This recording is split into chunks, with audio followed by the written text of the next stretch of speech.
I can't even begin to say how profoundly respectful I am of parents who really do see themselves as teachers, their children's teachers. I think that was one of the, and I've worked in the school world all my life, but I think one of the huge disservices to parents by schools, and it's getting worse and worse, is that the schools don't treat parents and see them as teachers. The teaching is what we do. You feed them and put them to bed.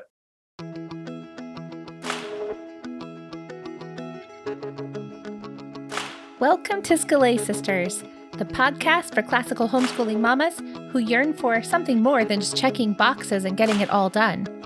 Scot Sisters discusses topics that matter to those of us who believe that educating ourselves through reading widely, thinking deeply, and applying faithfully equips us for the task of educating our children. I'm your host, Brandy Wenzel. You can come study Charlotte Mason with me over in the Charlotte Mason Think Tank. Go to afterthoughtsblog.net/think tank to learn more. My co-host today is Mystie Winkler.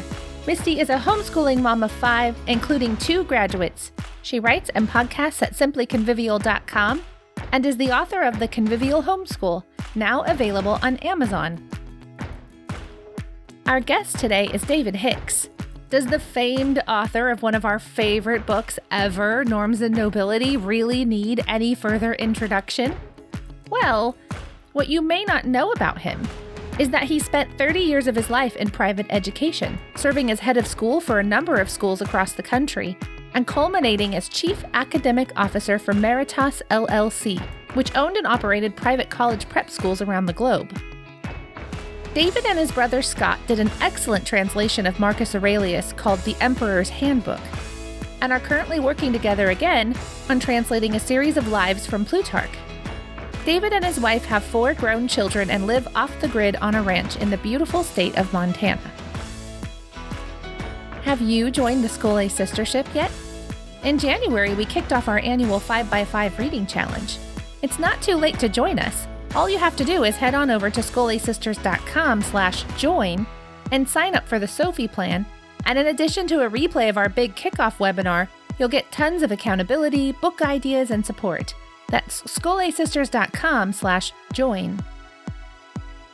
Today's episode is sort of a dream come true for Mystie and me, as we have read and discussed David's book, Norms and Nobility, together off and on since we were in our 20s.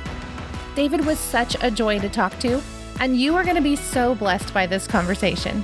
And so, without further ado, let's get to it. Let's start off with our Scot Everyday segment. Mystie, why don't you go first and show us how we do it? All right. Well, just yesterday, I started the book, Redeeming the 6 Arts by Brent Pinkall. The subtitle is A Christian Approach to Chinese Classical Education. So I'm reading this because we're going to be talking to the author, Brent Pinkall, for a future episode. So it's podcast prep.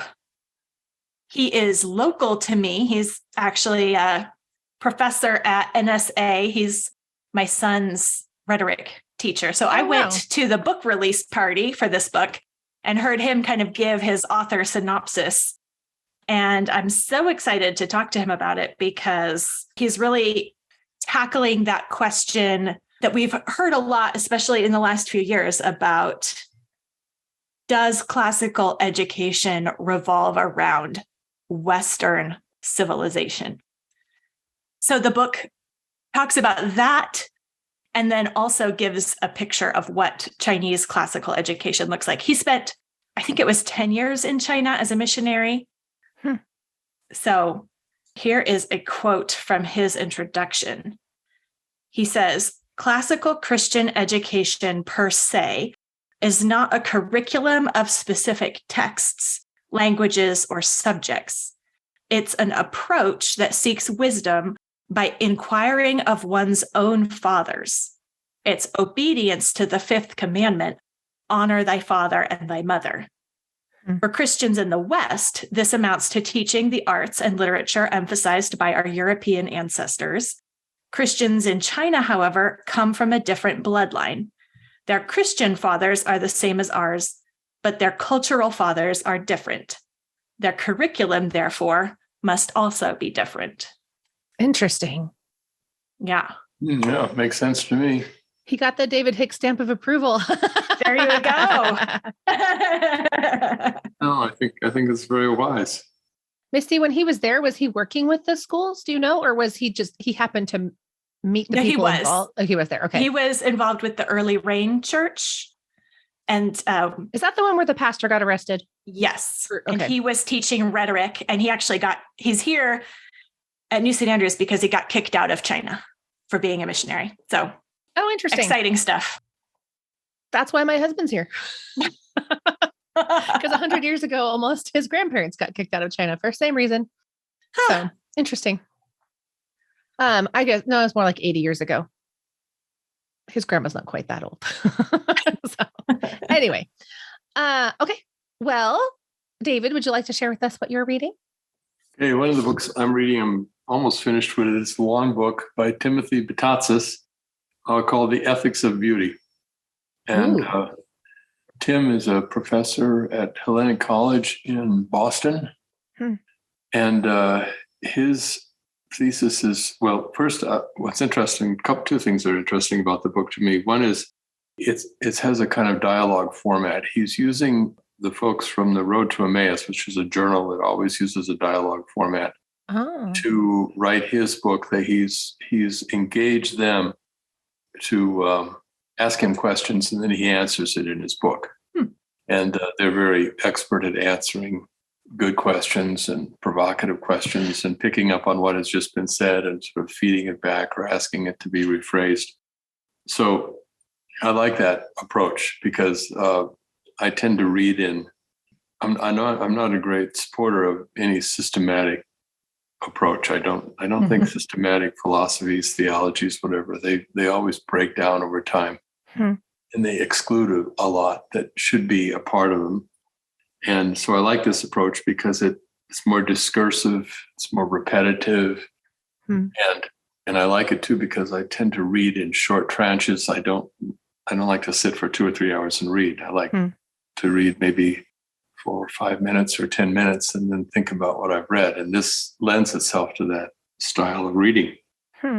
His thesis is pretty straightforward and kind of provocative. He says that we in the West have taken a wrong turn in our theological thinking. We tend to start with truth, and then it moves on to goodness and then to beauty.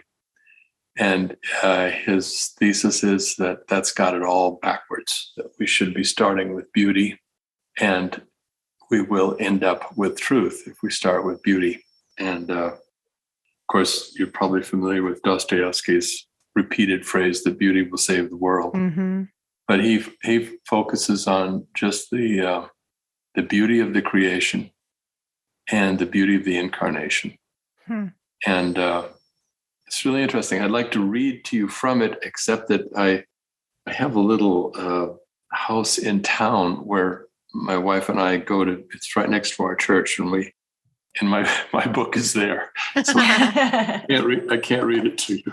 But anyway, that would be, for a really interesting book, that would be one I would suggest.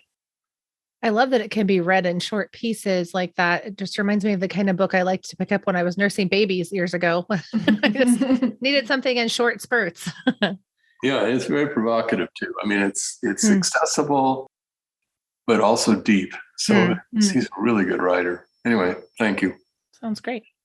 Mine is I guess it's considered a historical novel. I think I thought it was a fantasy novel when I picked it up. But I'm reading, it's called Byzantium by Stephen Lawhead. So I finally looked up the book because I was so confused. Somebody had told me it was a fantasy novel. So I just had a totally different idea of what I was going to read. I don't know how this happened. Anyway, but it's actually a fictional retelling of the story of Saint Aidan, who I wasn't even familiar with. I bought these two books together. So he has one on St. Patrick. And of course, I'm very familiar with the story of St. Patrick, but this story of St. Aidan sounds so very similar because he is basically kidnapped by pirates also and taken back to where the Danes live. I mean, I think it was like actually going to Norway or Daneland or something like that, but it's hard to tell because he's using all of the old words for these places. And it's hard to find a map that's exactly correlating everything. Anyway, it is just so fascinating. I'm reading this aloud to my children, and it's wonderful because I feel like they're just getting plunged deep into this medieval world. Like he's captured by these Vikings and he's enslaved to them, but then they're taking him to Constantinople. And so the part that we read today after lunch was this day when they get to go visit I don't know if I'm saying it correctly, but the famous cathedral there that I think is now a mosque, if I remember correctly, but the Hagia Sophia. And the way it's described, it's not just described in all of its glory because it was probably the most glorious church ever built, but it's described through Viking eyes because Aiden is there with his captors. It's kind of a long story on how he gets there, but they're walking through the church. And so having this church described in the way that barbarians are taking it in, it was fascinating to me because I feel like I'm probably a barbarian basically. And so this is probably how I would have taken it in. And, my children are, same kind of thing. And so it was so fascinating. And I mean, it has wonderful moments, but I feel like the best thing about it is that my children are getting immersed kind of in the concept of this world and how it's so not like our world. And yet it's so the same because humans are always human, right? It's been a wonderful, fun read. It's a huge book. I mean, it's like almost 900 pages long or something, but it's going quickly because we are reading it a number of times a day. We're reading 2 or 3 chapters a day. So anyway, it's been great. It's my first book by Stephen Lawhead. And I was telling my children, though, just to think about how much what is published by popular fiction has changed since I was a child, because this book was published when I was a child. And it would never be published now because it's so deeply religious in how he's describing everything. And I just don't think a company like HarperCollins would find that acceptable now. So I love that kind of historical fiction. I'm realizing that I read a lot of very shallow historical fiction when I was in high school. And I mean, because this book was published then, but did I read this? No, I didn't. I read a number of inferior books, I'm realizing, and it's very sad that I wasted my time in so many ways. But yeah, this is trying to give my children a better world, right? So nice. It's an interesting, the Longhead book sounds interesting. Are you all familiar with the story that Russian Orthodox tell about how their religion, how Christianity came to Russia? Do you know that? Oh, story? No, please. Would you tell us? Well, yeah, it's very famous within the Eastern Orthodox tradition. What happened is that there was a king, a pagan king, lived in Kiev, actually. And his name was Vladimir. He was interested in knowing what the right religion was. So he sent a group of courtiers around the world. They went to Rome, they went to Constantinople, and they went to Mecca to do a research or explore those religions. Then they got back to Kiev, and he said, "Well, what did you learn?" And they described what they'd seen in Rome and what they'd seen in Mecca. And they said, "But when we got to Constantinople, and we're talking about Hagia Sophia, we didn't know whether we were in heaven or on earth." It was the music, the whole thing was so spectacular that we felt like we had entered paradise. And so on that basis of that report, he had himself baptized and had all of his people baptized. Oh, wow. They all became Orthodox Christians. Anyway, interesting story. That's really neat. And they actually go through, like, I was trying to trace their journey, but as they're coming. So in this story, it's hilarious because these barbarians get into their minds, not realizing what a large city Constantinople is. They get it into their minds that they're going to go conquer it and steal all their gold. And it is laughable, but they just don't realize how primitive they are compared to this very, high functioning, highly organized city compared to what they're used to. So the route that they travel, they actually stop in Kiev. So that it's interesting that's where I didn't make the connection because I wasn't familiar with that story, but that's really interesting. There is one of the characters who actually is the barbarian or the Viking who owned Aiden in this story. I keep getting this sense that he's going to convert. So he said his first prayer when he was in Hagia Sophia. And it was that he would win a bet, which he did in turn win. But it's interesting the way the author is showing God working on him through things that he will understand. So, he understands winning a bet. He understands truth and being right and wrong. So he wins the bet, not just through chance or luck, but also through having to reveal what is true because the guy tried to cheat. The other guy tried to cheat.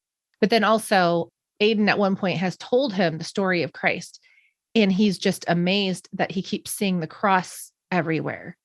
And so Aiden keeps telling him, yes, his sign is everywhere. It's across the entire empire. And he keeps taking this Viking and bringing him back to the cross and to Christ's work. And you can just see it like gently working in this character. I'm so hoping that the author takes it where I think he's going, because I feel like he's hinting at it all along the way, that this Viking is starting to realize that not only is Constantinople so much more than he could imagine, and Hagia Sophia is so much more than he even knew could exist, but that this God is so much greater than the ones that he was raised on.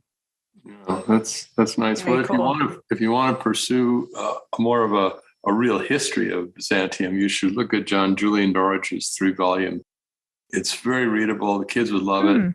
Okay. And it shows both the beatific and the brutal side of that civilization. But here's an interesting factoid for you. There was no capital punishment in Byzantium. There was no capital punishment, and there were no prisons. Now, how do you think a society would maintain order without capital punishment and without prisons? That's a fun question I always ask my students. But the way they did it, of course, there was a temporary prison or jail cell in Constantinople where they put people awaiting trial.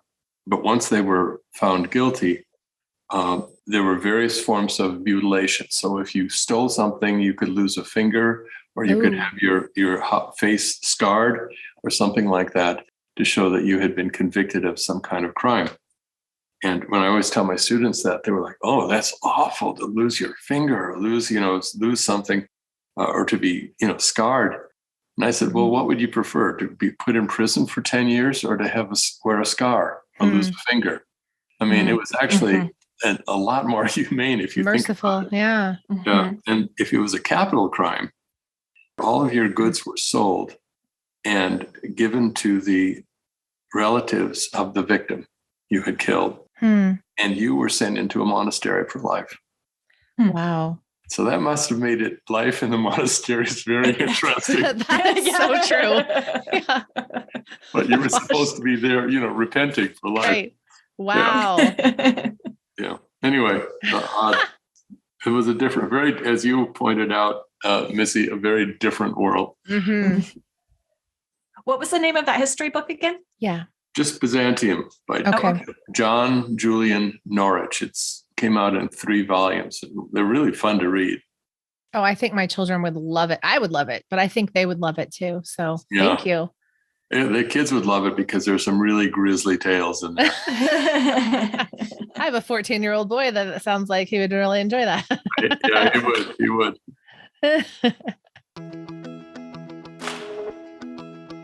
Hello, Abby here to tell you about Sistership, the place for moms learning and growing. We embrace the call to shape culture by starting with our own education, our own library shelves, and thinking and planning how to spend our time. We need to be equipped for the great task of educating our children. Sistership is the place to talk about reading widely, a place to discuss and think deeply, and share how you are faithfully applying the ideas you encounter.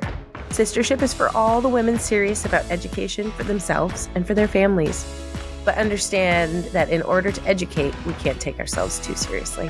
Join us in Sistership for the camaraderie and stay for the fun. Today's discussion, we're hoping, is going to center on questions that Mystie and I have about the ideal type, but specifically about how the ideal type would apply to women and the raising of girls. Not that we think that we have a different ideal type, but I guess part of the tension just comes from the way the culture around us is trying to flatten the sexes. And we feel like many times the message that they're sending our daughters is this idea that to be a good woman, you have to be like a really bad version of a man. And so we've been pondering, like I said, not that there is a different ideal type for women, but more, does it change? I don't know what we're doing or how we raise girls, or is there anything that should be different in light of the fact that girls are different from boys, even though boys and girls are both human? But before we get into the weeds of all of this, I thought I would go ahead and ask, because a lot of this is referring to your book, Norms and Nobility, really, or inspired by it, I would say. In Norms and Nobility, you describe the ideal type as a standard that prescribes for all time how man will judge himself and judge others. You describe it as a moral ideal. You say at one point, a man both beautiful and good. Can you briefly define the ideal type for I'm thinking some people who are listening to this may not have even read your book. So can you tell us what you think the ideal type is, and if there's anything you would add to what you originally said? It's been a long time since you wrote those things. Yeah, it has been. I think when I wrote about that, I was really borrowing from a French scholar named Moreau. Mm. He was a classical scholar, and one of the things he pointed out in classical education, or the education of the ancients, was what he called it a tyrannizing image. Mm. And a young person, and of course, because it was all boys going to school then, it was boys. A young person read the literature of that civilization, whether it's epics or, Xenophon's histories. They were reading it in order to identify those. And I should interrupt myself here. I don't know if you're familiar with Plutarch's Lives. Mm-hmm.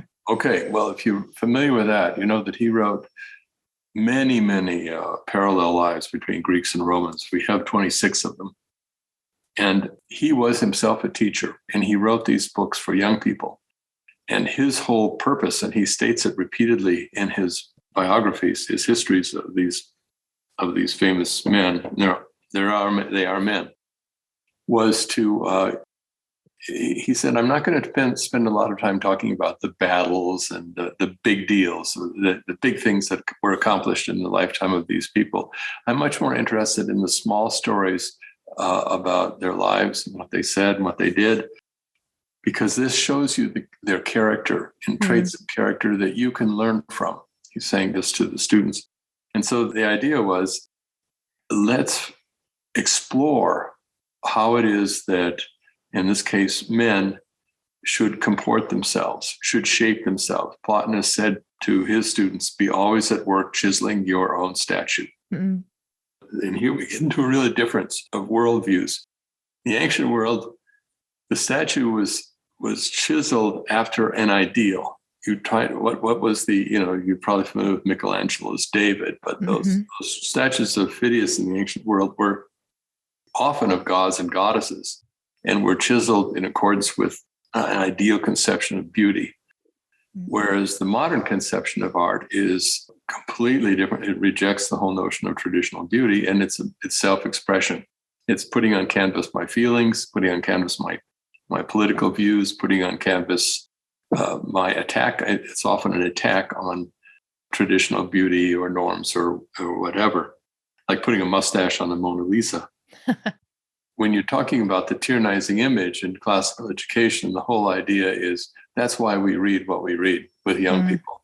We read about their lives in order to know how I should behave, how I should be as a human being, in this case, a man, and how I shouldn't be, because, there's plenty of stories about, we read about the bad characters too, and understand why it is we regard their words or behaviors as bad, and we try to avoid those things. And by the way, you were talking about St. Aidan and being captured by pirates. Julius Caesar was captured by pirates. And That's right. One of the funniest stories in Plutarch's Life of Julius Caesar is his story about how Julius Caesar behaved when he was with the pirates. And it reads like the Pirates of Penzance. It's hilarious. It's hilarious the way he treats these pirates who have actually life or who completely control him. I'll also hesitate to put in a pitch for my brother and I are translating the lives for young people. And Circe is bringing them out one volume at a time. The Tyrant, which is our volume on Julius Caesar, we've married it to Shakespeare's play. Oh, nice. Oh, fun. It's just about to come out, and it's a good read. It's fun. Oh, great. I'm looking. Oh, I'll have to buy a copy of that for sure. Yeah. I did Julius Caesar. I teach a Plutarch class at a homeschool co-op. And Good. I did Julius Caesar with them last year. And oh my goodness, did they get a kick out of his antics? And oh my goodness, he was hilarious. Yeah, he was amazing. Now, if you want to look for a trait, I mean, he defined self-confidence. Oh, so true. So true. He got through so many tight situations just because he was breathtakingly self-confident. Well, I think one place to start in talking about the ideal type and applying it to women as well as men is just to also not be too sensitive about the examples being men all the time or saying the ideal man. Because biblically, women were taken from man. There's mankind. Women are included in mankind. And until very recent times, saying men or man, women haven't felt excluded from that kind of language until pretty recently, because it's talking about humanity. Right. And so that's one way that we as women can approach the ideal type, is to not be overly sensitive to like saying, well, no, you have to say the ideal man and woman all the time, every time. Keep it awkward. Well, the ancients, they had female ideals. I mean, they had, of course, Penelope is always brought up. Yes. And Hera is always brought up as the person you didn't want to be. I mean, they had a whole series of women throughout their, Medea, I mean, throughout their stories, their epics, their tragedies, their histories, who either exemplified the female ideal, or just the opposite. Typically, a woman who tried to be like a man, like Medea, was viewed as a very negative image of a woman. Yes. And probably sometime it was unfair to do that. But the interesting thing is, I know that you're interested in classical Christian education. And when Christians sort of took over or adopted these classical forms of education, they also adopted the whole idea of the tyrannizing image. But of course, then the image that everybody looked to was Christ. Right. You wanted to model yourself after Christ as he's portrayed in the Gospels. But the other huge part of that was what I think St. Paul called the fruits of the Spirit. It was a listing of the virtues. And all men and women desired the fruits of the Spirit. And one of the interesting things that Christianity did, it took sort of 4 cardinal virtues of the ancient world, the classical virtues, and added 7 Christian virtues to them. And they made all of those were added. I mean, for example, compassion, love. These were not virtues that were identified in the ancient world by the pagans. They were added by the Christians. So they started getting away from, other than trying to model yourself after one of the saints or Christians, because up until recently, all Christians read the lives of the saints every day. They were their models. But in terms of what you're talking about, in terms of men and women, it was the virtues, which tended to be the 4 cardinal virtues, tended to be rather masculine, courage, fortitude, stuff that could be identified with men, although it also could be identified with women. But the Latin root of virtue, right? It's vir. it's virtu, right? Okay. virtu, which actually means manliness. Yeah. Okay. When the Latins used that word virtu, they weren't thinking of virtue, they were thinking of manliness. So that's one of the things that Christianity, it overlapped all that. It took over all of that and it added to it and it strengthened it by making it appropriate for both sexes. that's why virtue is so important in terms of teaching in a classical school. You look at the virtues and you look for men and women who exemplify those virtues. Does that make sense? It does. Since the virtues are the same, whether we're men or whether we're women, I think they just kind of play out a little bit differently. So I guess my question is, does it mean that we always use the same curriculum and always teach the same? Or are there times when it would be appropriate to say, we're going to do this a little bit differently with daughters than with sons? Personally, I think that men are going to often express the virtues differently from women. And the story I would use to exemplify that is actually a story about two women, Mary and Martha.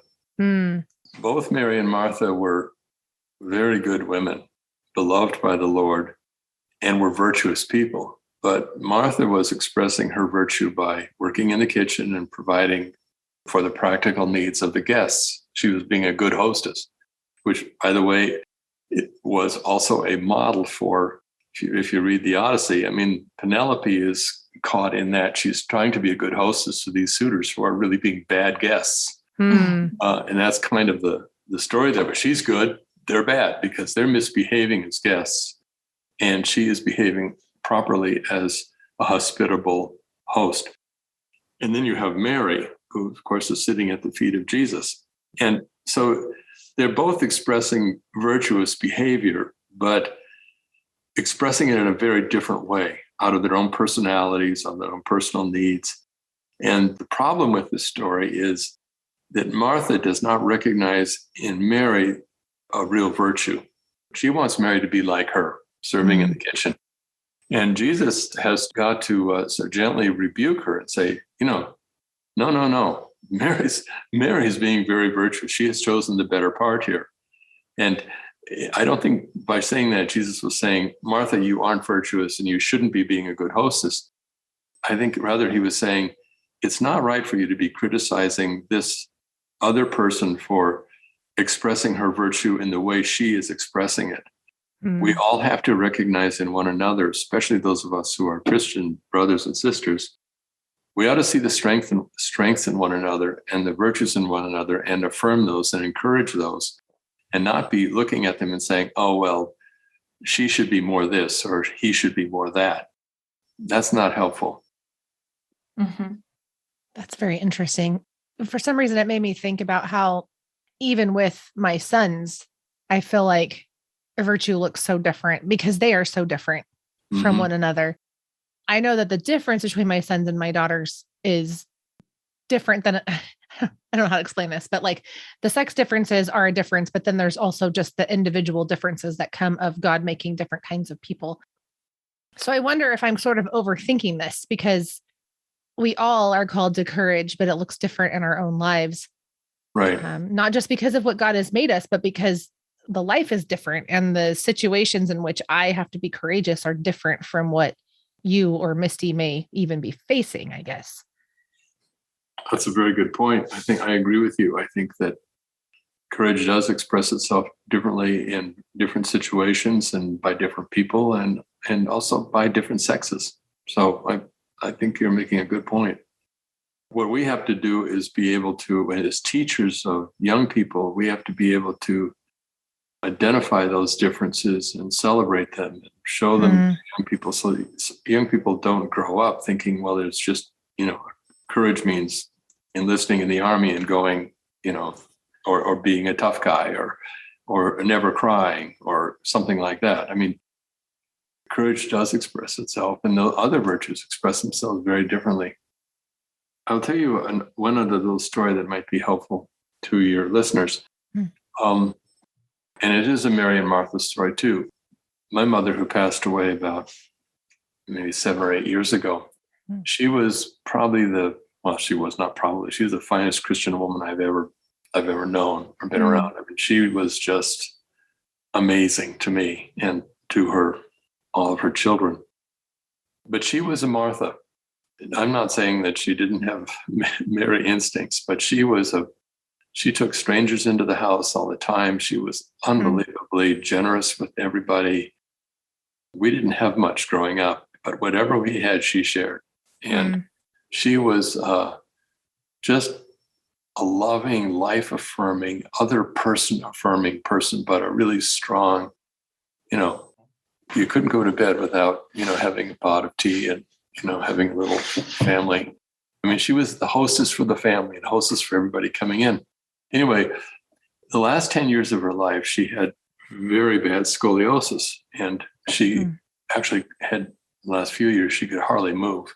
Oh.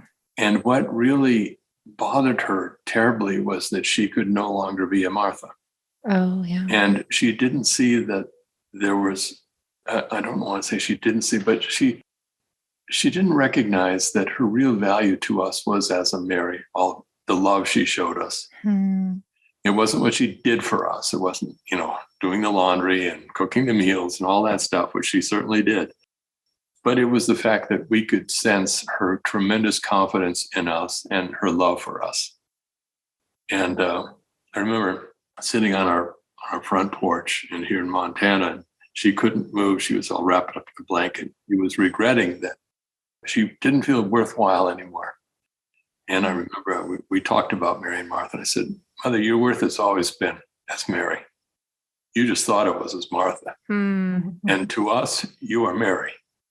So I think that's another reason why we want to understand what we've been talking about as broader than just one thing, because there's no telling what kind of circumstance any of us will end up in later in life. And we can still express that virtue, even if we're in prison, we're in a terrible marriage, we have problems with our children. I mean, there are all kinds of situations that people find themselves in where they can still be striving to chisel their own statue, be a God-pleasing person. We've touched on the value of reading the stories of church history. We've touched on Plutarch's Lives, of course. Is there anything else that should not be missed in a child's education? Mystie and I are both longtime homeschoolers, but I still have, I have a senior this year. I still have 2 more that will be subjected to me for a number of years. So, so I'm just wondering, when we talk about, I mean, specifically regarding the ideal type, are there specific things that you feel like these are the things that we just shouldn't miss out on before a child graduates, before they leave home? Personally, I think the most important thing that a child who's homeschooled should know from the creation to the incarnation is the biblical narrative. And you can read the biblical narrative through a number of different lenses. One of the lenses I really like is the lens of a love story. As Dante says at the end of his comedy, it was out of love that God created. The creator it was love that impelled the whole thing. And of course, love that God showed when he sent his son to the world. And it was love on the part of the son who accepted his mission. So you can read it as a love story, but you can also read it, just the whole thing, the story of all these individuals, all these situations from the standpoint of the tyrannizing image. What's the ideal type here? What are we learning about ourselves?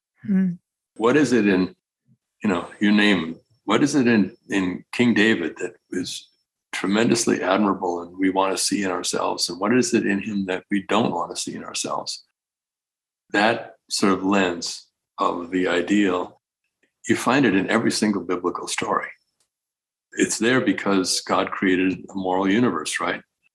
The thing about the modern age, which is really interesting to me, Nietzsche said, God is dead. Without God, he said, we can now live beyond good and evil. Well, that was just sheer fantasy.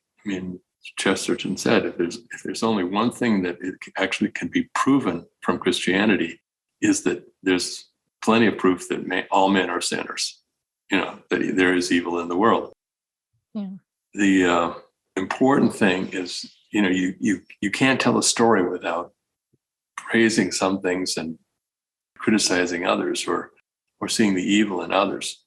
And that's the way that whole biblical narrative. And then if you go back and you talk about specifically what they should be familiar with, to me, a person is not educated unless they have really read and discussed Homer. And they are not educated unless they've actually read a couple of Plato's dialogues. They should read some, Boethius' Consolation of Philosophy. That's definitely a beautiful and wonderful book that I would like my children to read and love. Dante, I mentioned, there's just a few really high peaks that I think every homeschool, every classical Christian school, I'd love to see every child in America, but these have all been taken out of the public schools. But everyone ought to read those and then fill in between on a more personal or selective basis. You can't read everything, but those things are the most important things in my view. That's what you asked, I guess. I like it. Yeah, actually was thinking maybe that's what we'll read aloud this summer. Actually, is we've done the Odyssey, but we haven't done the Iliad, or if we did, it's been a really long time. Anyway, I think that might be good for summer. Read through it slowly. It's a good boys' book, the Iliad. Yeah. That's for sure. One thing that's been interesting to me is while I can't convince my sons to read something like Anne of Green Gables, I feel like a lot of the best boys' books, my girls really warm to also. Interesting, yeah. Plutarch can be so manly in some ways, but the girls in my class, they love it. And in addition to that, there are these moments in Plutarch where you see glorious womanhood because they'll talk about someone's mother or someone's wife and explain how she's handled a situation. And lots of times I feel like he zooms in on people who either do it very badly or very well. And I feel like he gives us a lot to admire, even though it's kind of on the fringes of the narrative. Yeah. Yes. That's what he wants to do. He wants you to see their character, not so much what they do, but see what their character is. Yeah, it's good. A lot of modern curricula, they want to recover this idea of character or virtue. So they usually use the word character and not virtue. They want to recover it, but it's like they want to turn it into a series of lessons where, we study. I don't know. It's almost like we're going to memorize the names of virtues and what they are or something. You're pushing us towards more of a narrative approach. Is that accurate? Oh, absolutely. I just don't think, this goes back to the broader social question. Can you teach ethics? I don't think you can. I think, if you make goodness a theoretical thing, it's not going to reach a young person. One of the things you learn about I've worked with young people all my life, is an anecdote is going to beat an analysis any day.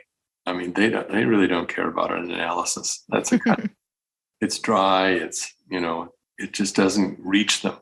But if you can tell them a story, not only will they listen carefully, but they'll reflect on it afterwards. They'll see meanings that you won't even see when you're telling the story, because they'll be applying so much of it to their own lives or their own experience. So yes, narrative is the whole. To me, of course, I'm an English major, right? But narrative is the whole ballgame.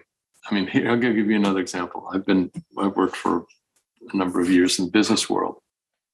And I worked for a big corporation out of Chicago. We were building and running schools all over the world. And every Monday morning, the four of us in the so-called C-suite would meet for a couple of hours and discuss what's happening in our schools. And the CFO would always, of course, bring the spreadsheets, which are just numbers. But we had a rule there because, if he would start just presenting numbers, we would stop him and say, no. Don't tell us the numbers. We see the numbers. Tell us a story. What are these numbers telling us about this school or our corporation? And we forced our CFO to take all those numbers and turn them into a story, because that did a lot of things. One is, of course, we didn't fall asleep. But the second thing is, and really important, was we had the numbers there, and we could then question, well, how are these numbers supporting your story? Or if that's your story, why don't we have some numbers over here to support it? Or here's a number that seems to argue with your story. In other words, because everything has to be processed as a story in one way or another. That's what Tom Wolfe and Joan Didion did for journalism, right? They realized True. Journalism isn't just throwing a bunch of facts at you.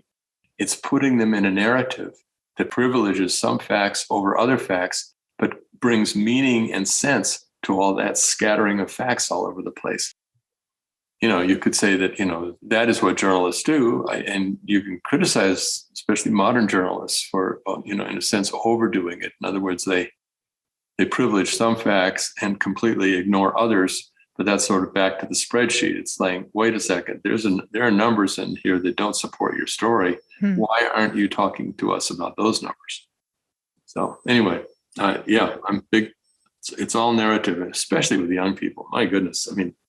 They really don't want to look at spreadsheets and statistical stuff and close analysis, because at the end of the day, all that stuff, all of it is trying to tell a story, and you got to find out what the story is. Well, and that's why when we read all of Scripture, the Old and New Testaments, there are plenty of both men and women doing good and bad, and then fairy tales as well. There are many good, evil, and virtuous women in the fairy tales. Yeah. Well, have you read Vigen Gurion's book, Tending the Heart? Are you familiar with that? Yes. I have, yes. Okay. Well, that's a really, for homeschooling moms, I would say Vigen's book this ought to be read by all homeschooling moms, especially with really young children, because he talks in very beautiful and sensible, practical language about fairy tales and about what is in fairy tales. But basically, he's very critical of Disney World. Disney has just eviscerated fairy tales. But he talks about how those traditional, Grimm's tales and Hans Christian Andersen tales, how profound and beautiful and deep they are in dealing with really, and of course, these men who wrote these were all Christian thinkers and writers. The fairy tales are profoundly Christian, but of course they've been secularized by the modern world. But I would strongly recommend Vigen's book, Tending the Heart. Actually, Oxford University is just about to come out with another. I heard that. Another edition. He's added 3 chapters to it. They're really beautiful. Yeah. A big plug for that book. That's exciting. I feel like he gave me eyes to see what a fairy tale was really doing, because I think I was secularized by my public school education. And so then even when I was reading the originals, it was like I was blind to so much of what was going on. And then when I read his book, it just felt like the whole scales falling from my eyes moment where I thought, oh my goodness, how did I miss that? Yeah, no, I had the same experience. I remember, when I read his book, I just thought, wow, I read right over that. I completely missed that.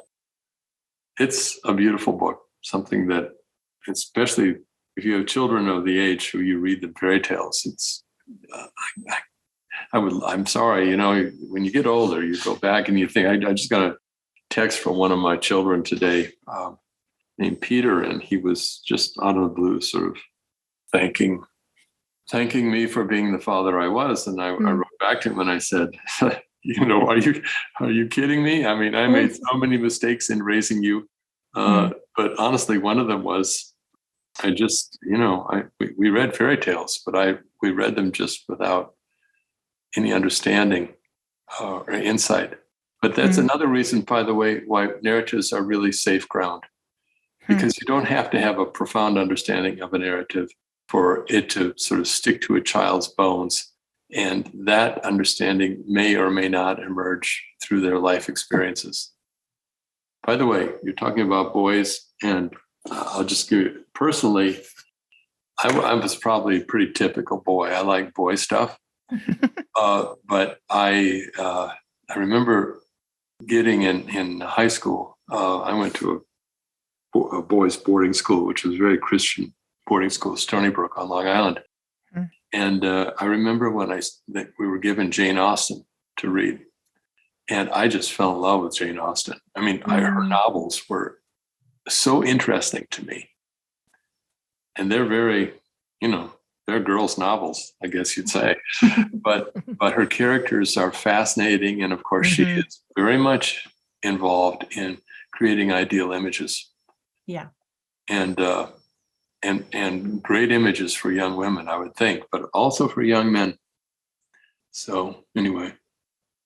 I always joke that my daughters want to marry Mr. Darcy, but hopefully my sons will want to be him. Exactly. Good or luck. at least the him at the end of the book. Right. Yeah. Good point. Yeah, sure. That's good. Charles Dickens is another guy, I think, or another writer that is fantastic. I mean, I love Charles Dickens. One of the things I love about Charles Dickens, he shows sort of the richness of humanity. I mean, how different, what an incredible palette God was working with when he created humans. I mean, it was all over the place. But, the great thing about Dickens is he sees that divine image in everybody, even in his most peculiar characters like Wilkins Micawber. I mean, he sees that there's something beautiful in them. And to be given those eyes, Dickens' eyes, in looking at the world, it's one of his novels I've reread several times because I really identify with the protagonist as David Copperfield. And David had a life a lot like mine. I mean, I'm sometimes scary how similar to his life mine was in terms of plot and people. And yet it's helpful to me because I think there are people in my life who I would not have appreciated nearly to the extent that I have had I not read Charles Dickens. You identify with a good character. I can't remember the name of the one that one time hit a little close to home, but I was so uncomfortable. I saw in Her Fault's Mine. Good for you. That's good. That's good for you. Well, we don't want to take up too much of your time. So I guess I have a couple closing questions. My first question is just, do you have anything that you would really like to say to our listeners who are mainly homeschool moms, and some of them are female teachers in classical schools, but mainly moms trying to give their own children a classical education? Yeah, check out our books. No, I'm just kidding. But my brother and I do these translations. They're all annotated. They're really fantastic. And you can go on Amazon and just read the comment. Our first book, The Lawgivers. I mean, it's a 5-star book on Amazon. Everybody who's read it, a lot of them are homeschoolers. It's the best translation of Plutarch that I think is on the market. And in addition to that, it's very carefully annotated. So, the translation's on the left page, and on the right page, it's all the information a young person needs to know about all these places, ideas, characters that they've never heard of in the ancient world. So great. Anyway, I put in a pitch for that. No, I mean, honestly, I mentioned the house in Bozeman next to our church. Actually, it's part of a farm that we bought about 6 years ago. It's an organic market farm. We no longer run the farm. Our family does. And there are several of the Hicks clan live there now. And there are 14 children from the age of 1 to 15, I think. All of them are homeschooled. And they're amazing.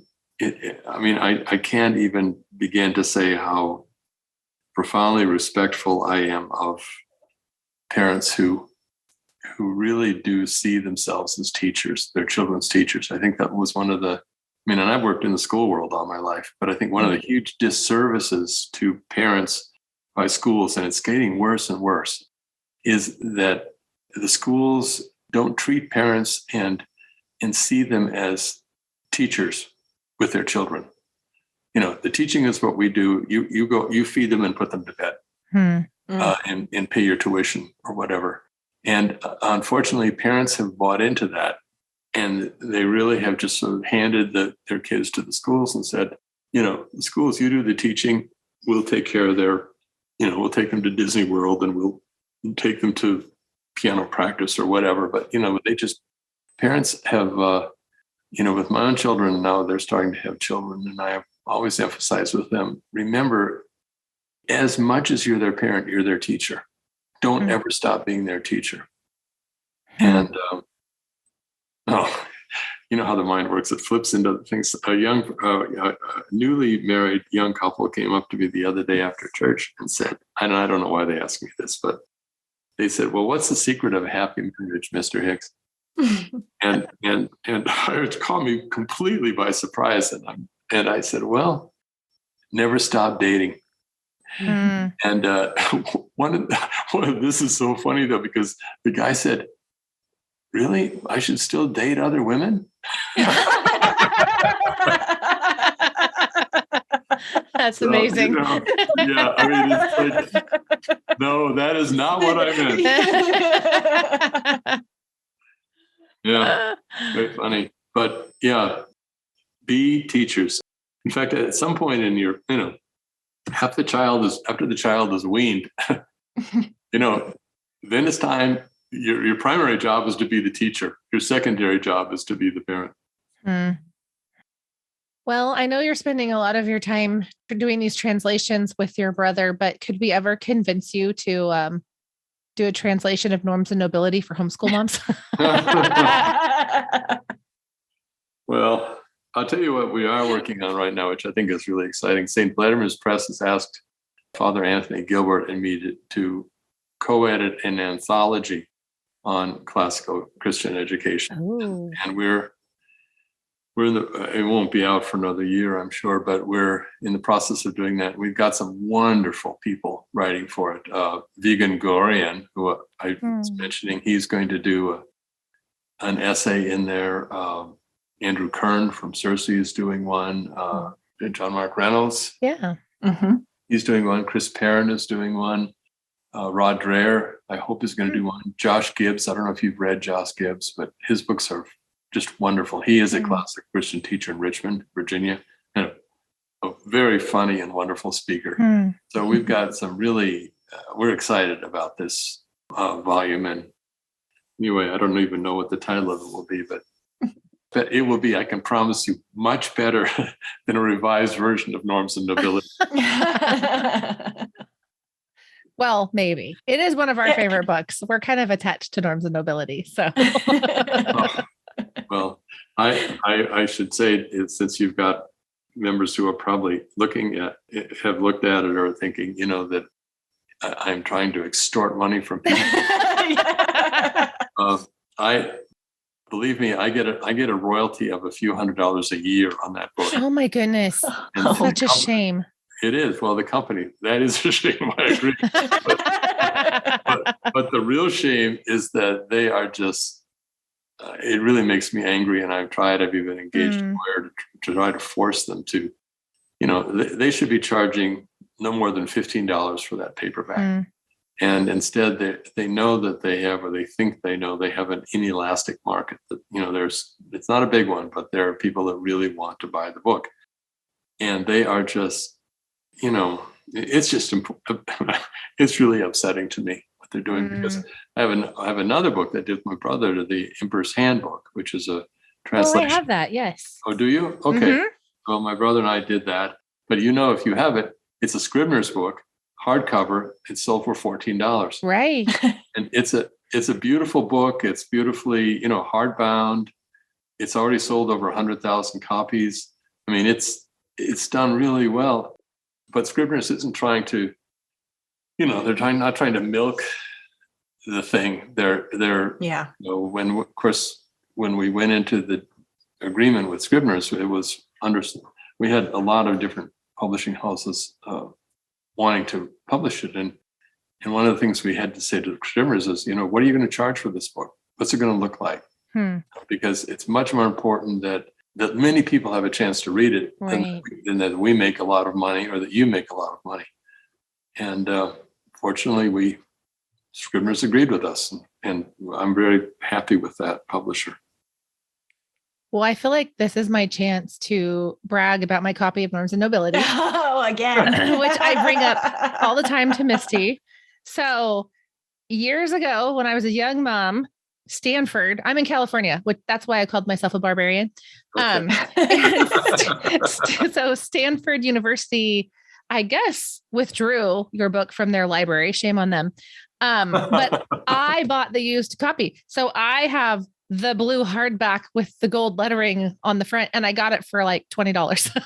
Oh, good move. Good move. Yeah. So I am very careful with my copy, but I also brag about it a lot. Well, I didn't know that Stanford had removed it.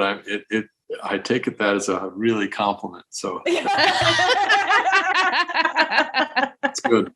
Yeah. Well, I must say, I suppose I don't know for sure that they don't have other copies of it, but mine, at least, I don't know if the paperback is published by Prager, but mine's published by Prager. And no, that's the original. That's the original. Yeah. No, it's published. It's been sold to various. University Press of America brought it out. Now I think Bowman and Littlefield has it, and it gets moved around. But when you sign, basically I signed away my rights. Right. I was a young guy and very naive.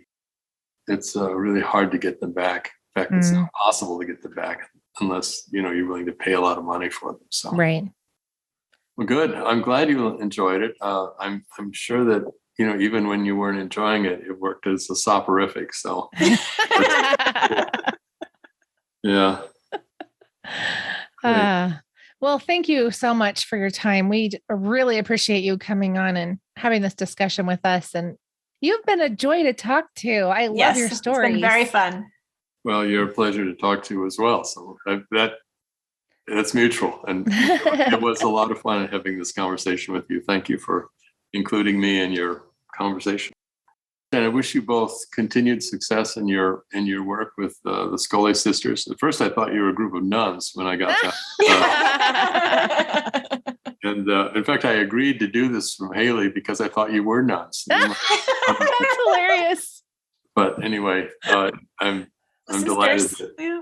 Well, thank you for talking to us, even when you found out we were just regular people. Okay. Great. God bless you. That's it for today. Thank you so much for listening and being a part of the sisterhood of the podcast. If you enjoyed today's episode, share it with a friend and then discuss it with her. This is a great way to continue the conversation. All of the books and things we mentioned today are linked in our show notes. Just go to scolasisters.com/SS121 to check it out.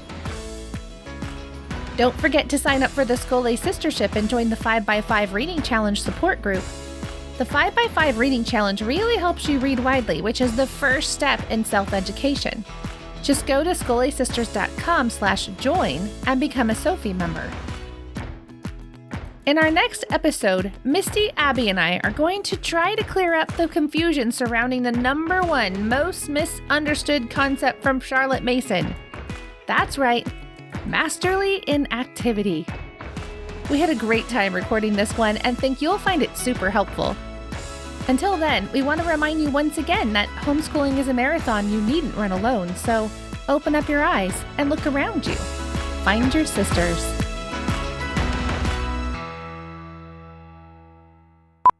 Nice to be here. I'm looking forward to our conversation. That's my dog barking in the background. I don't know what he hasn't barked all morning. He knows that you're doing something that requires quiet. Yeah, he heard your voice and thinks you're somebody else. My children are like that. They get loud when I'm on the phone, but not otherwise. He said we can call him David. I had to check. I don't know. Well, that's what my mother called me. So.